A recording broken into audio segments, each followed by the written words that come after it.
Bihar voter പട്ടിക പരിഷ്കരണത്തിൽ നിന്ന് ഒഴിവാക്കപ്പെട്ടവർക്ക് തെരഞ്ഞെടുപ്പ് കമ്മീഷൻ നിർദ്ദേശിച്ച 11 രേഖകൾക്കൊപ്പം ആധാർ കാർഡ് ഉപയോഗിച്ച് പട്ടികയിൽ പേര് ചേർക്കാമെന്ന് സുപ്രീം കോടതിയുടെ വിധി. അപേക്ഷ ഓൺലൈൻ വഴി നൽകിയാൽ മതിയാകും.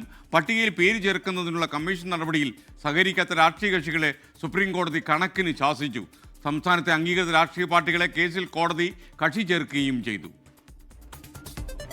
ജസ്റ്റിസുമാരായ സൂര്യകാന്ത്, ജോയ് മാലിയ ബാഗ്ചി എന്നിവരടങ്ങിയ ബെഞ്ചിന്റേതാണ് നിർണായക നിർദ്ദേശം. വോട്ടർ പട്ടിക പരിഷ്കരണം നിർത്തിവെക്കാൻ വിസമ്മതിച്ച കോടതി ആധാർ രേഖയായി അംഗീകരിക്കണമെന്ന് തെരഞ്ഞെടുപ്പ് കമ്മീഷനോട് ആവശ്യപ്പെട്ടു. ആധാർ രേഖയായി അംഗീകരിക്കാനാകില്ലെന്നായിരുന്നു തുടക്കം മുതലുള്ള തെരഞ്ഞെടുപ്പ് കമ്മീഷന്റെ നിലപാട്. സംസ്ഥാനം വിട്ട് പുറത്തുപോയവർക്ക് ഓൺലൈൻ വഴി പരാതികൾ നൽകാൻ സൗകര്യമൊരുക്കണമെന്നും സുപ്രീം കോടതി നിർദ്ദേശിച്ചു. ഇതുവരെ കരട് പട്ടികയിൽ നിന്ന് ഒഴിവാക്കപ്പെട്ട 85,000 പേർ മാത്രമാണ് പരാതി നൽകിയതെന്ന് തെരഞ്ഞെടുപ്പ് കമ്മീഷൻ വ്യക്തമാക്കി. ഇതിൽ ബൂത്ത് ലെവൽ ഏജന്റുമാർ നൽകിയത് വെറും 2 പരാതികൾ മാത്രം. 1,65,000 ബൂത്ത് ലെവൽ ഏജന്റുമാരെയാണ് രാഷ്ട്രീയ പാർട്ടികൾ നിയമിച്ചിട്ടുള്ളത്. കമ്മീഷൻ നടപടികളുമായി നിസ്സഹകരിക്കുന്ന രാഷ്ട്രീയ പാർട്ടികളെയും കോടതി കണക്കിന് ശകാരിച്ചു.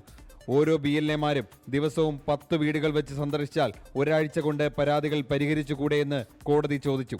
തെരഞ്ഞെടുപ്പ് കമ്മീഷൻ നടപടികളോട് സഹകരിക്കാനും കോടതി രാഷ്ട്രീയ പാർട്ടികൾക്ക് നിർദ്ദേശം നൽകി. അടുത്ത തവണ കേസ് കേൾക്കുമ്പോൾ റിപ്പോർട്ട് സമർപ്പിക്കാനും കോടതി ആവശ്യപ്പെട്ടു. നിലവിലെ സ്ഥിതി സംബന്ധിച്ച സുപ്രീം കോടതിയിൽ തെരഞ്ഞെടുപ്പ് കമ്മീഷൻ സത്യവാങ്മൂലം നൽകിയിരുന്നു. ഒഴിവാക്കപ്പെട്ട 65 ലക്ഷം പേരുടെ വിവരങ്ങളും ഒഴിവാക്കിയതിന്റെ കാരണവും വെബ്സൈറ്റിൽ പ്രസിദ്ധീകരിച്ചതായി സത്യവാങ്മൂലത്തിൽ തെരഞ്ഞെടുപ്പ് കമ്മീഷൻ അറിയിച്ചു.